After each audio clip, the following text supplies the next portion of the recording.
lumaban para sa kalayaan? Masama bang ipagtanggol ang bayan laban sa pang-aabuso at pang-aapi? Masama bang magsalita para sa mga takot mga tuwiran? Kasalanan bang ilantad ang mga katiwaliang nangyayari sa bansa? Krimen bang maituturing ang pagpapakabayani sa sariling bansa? Ito ang kwento ng buhay at kabayanihan ni Dr. Jose Rizal.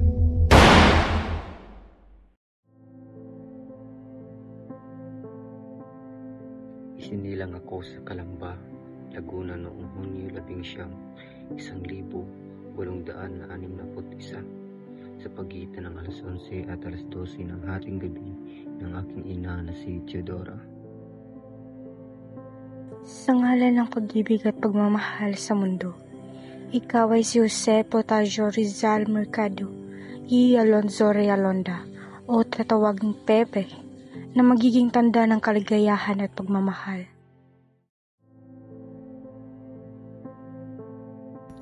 Minsan daw, may isang batang gamo-gamo na naakit sa liwanag ng apoy. Ngunit lapit pa rin ito ng lapit. Gustong-gusto niya ang liwanag ng apoy, kaya sinuway niya ang bilin ng kanyang ina.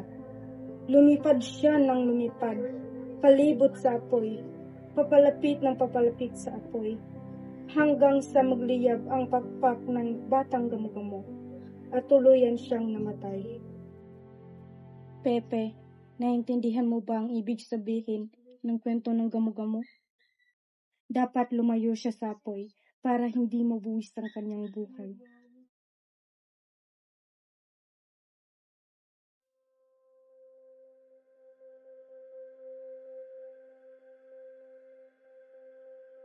Porque sí merece su destino. Este es el destino de todos los subversivos que se atreven a rebelarse contra la madre España. Creo que ningún indio debería ser sacerdote solo causar problemas. Nasaksihan ng kapatid kong si Pasianang ang lahat ng araw na iyon. Siya ang nagmulat sa akin sa karahasang nagaganap. Gusto ng mga paring Pilipina na mabigyan sila ng pantay-pantay na karapatan, kagaya ng mga praile, pero sa halip pinaratangan sila at ipinatay. Sina Padre Burgos, Gomez at Zamora ay dinawit lamang sa pag-aalsa sa Cavite. Malamang ay minamanmanan na ako ng mga Kastila ngayon. Dahil mayroon din panahong nakitira ako kina Padre Burgos. Kaya ikaw, Pepe, mag-aaral ka ng mabuti at huwag mong ipahihiya ang pamilya natin. Simula ngayon na hindi mo na maaaring gamitin ang apelyidong Mercado. Mapanganib para sa iyo. Madadamay ka sa paghihigantil ginagawa ng mga binonyong nakasala laban sa ating pamilya. Ano pong gagamitin kong apelyido simula ngayon, Kuya?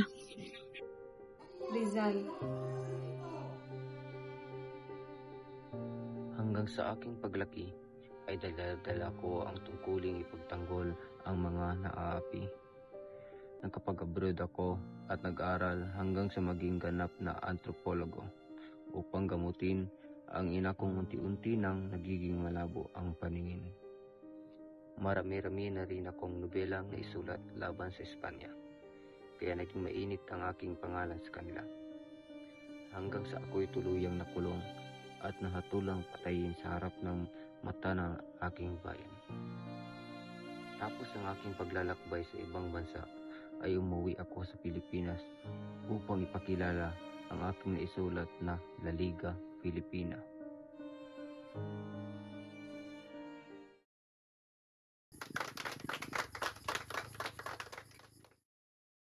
Nagbalik ako dito sa Pilipinas, mga kasama, dahil naririto ang larangan at wala sa ibang bansa. Nilalapit ko sa inyo ngayon ang pagbuo ng La Liga Filipina. Ito isang samahang sa palagay ko'y isa sa mabisang kasangkapan upang tayo tuluyang lumaya. Sa samahang ito, tayo hindi lamang makasapi, kundi magkapatid na magdadamayan sa anumang hilahil, karahasan at kawalan ng katarungan. At higit sa lahat, layunin nating pasiglahin ang edukasyon, agrikultura at komersyon. Kailangan yan!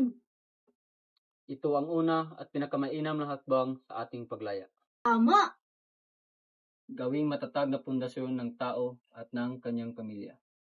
At kapag matatag na tayong lahat, mas matatag na din nating maipaglalaban ang ating kalayaan. Mabuhay! Mabuhay si Dr. Rizal! Mabuhay!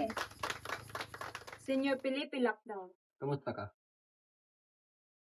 Dr. Rizal, Andres Bonifacio po, ang inyong lingkod at tagahanga. Akin ang karangal. Mga kasamahan ko po.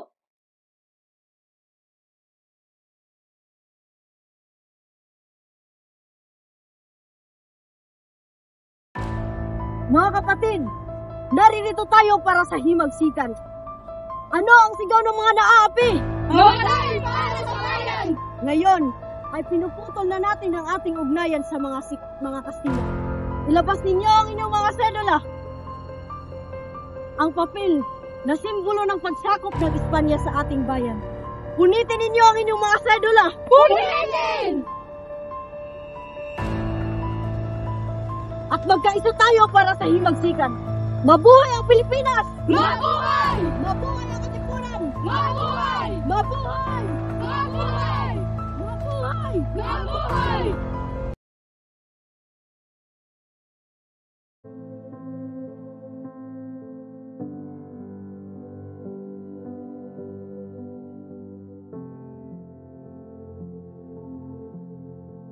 Mamamatay akong hindi nakikita ang ningning ng bukang liwayway sa aking bayan. Kayong nakakakita ay huwag kalimutan ang mga nabulit sa dilim ng gabi. Ako si Jose Rizal, Consumatum Est.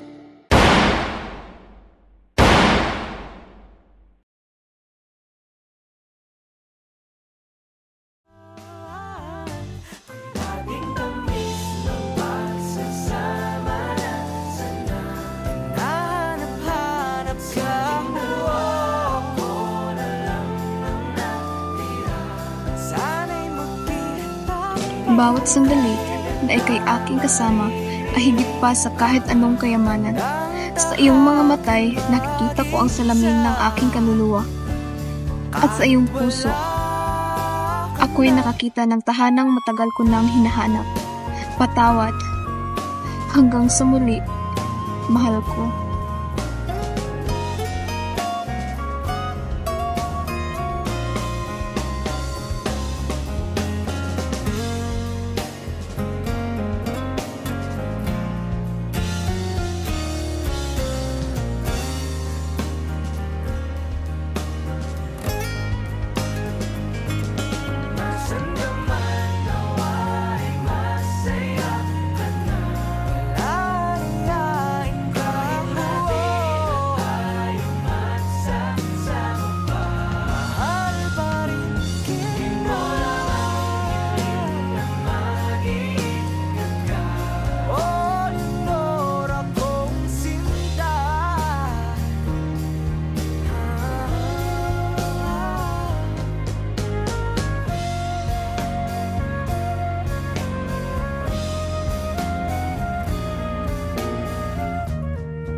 Rodrigo.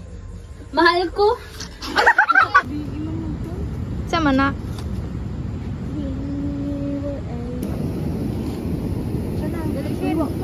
Todos los agresivos que se atreven a rebelarse contra el Salvador.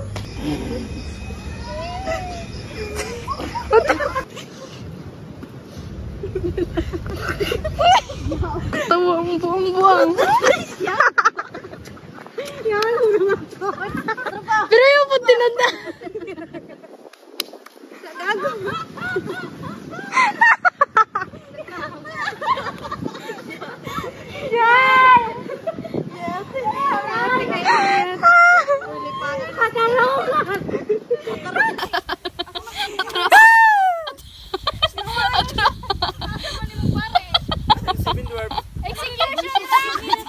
Dr. Rizal, Andres Bonifacio po.